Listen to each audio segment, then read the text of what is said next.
Yeah, this Mo the Boss Player, aka Money Over Everything, coming at you with another movie review. I'm gonna talk about Your Monster. I watched this movie bootleg. It came out in theaters about a couple months ago, but I didn't go watch it. It was in limited theaters. I thought this movie was like a parody of Beauty and the Beast, but come to find out, this wasn't like a beast type of monster. It was just a monster, just in this female's imagination. And it was a funny movie. I enjoyed watching it. It was just it took place in like I think in like New York, and it was basically this woman was in a relationship with some white dude, and then the white dude broke up with her because she had cancer. And then come to find out, they were like making these plays, and she helped him make this play. And then come to find out, her friend was sleeping with her ex-boyfriend, and I guess she had made up this monster in her mind. And when she had some traumatic things going on, made her remember the monster, and the monster was he was telling her she had to move out of her house. And there was a lot of stuff going on in this movie. It was very funny, but I give this movie a 4 out of 5. It was very funny. It was just kind of hard because I'm like, okay, is this monster real, or is she making this stuff up in her mind? Because they had a little flashback when she was a child, and the monster was like banging on the closet door, and she like tried to forget about the monster, and then when she was an adult, she was spending time with the monster, and she ended up having sex with the monster, which was crazy.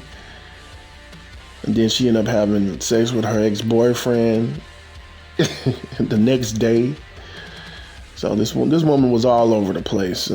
I forgot the female's name. She was in Scream, the past couple of Screams. Melissa Ybarra or something like that. I forgot how you pronounce her name. But yeah, she was, in this movie, she was all over the place with her emotions, man.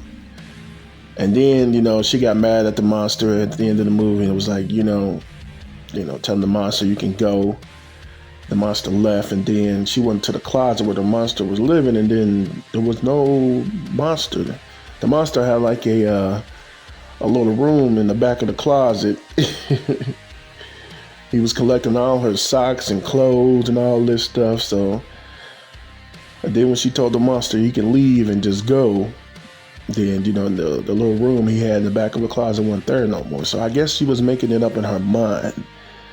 It was like this movie was funny, but it was psychological as well, because you really couldn't figure out if the monster was real or not. I'm like, did this woman make this stuff up in her mind this whole time when she was a kid up until now she was a grown woman? It didn't make any sense. But then at the end of the movie, she got into it with the ex-boyfriend who's the director of this play, and she put herself in the play, and then the main character who got casted for the play, they switched roles or whatever. So she ended up killing her ex-boyfriend, and then in her mind, the monster had killed her ex-boyfriend on stage at the end of the movie. So it was crazy.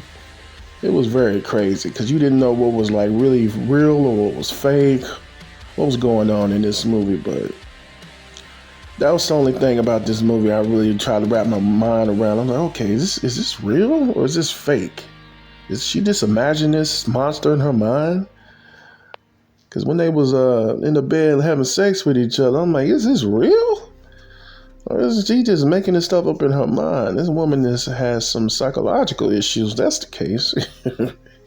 But I enjoyed the movie. It was very funny, though. Very funny.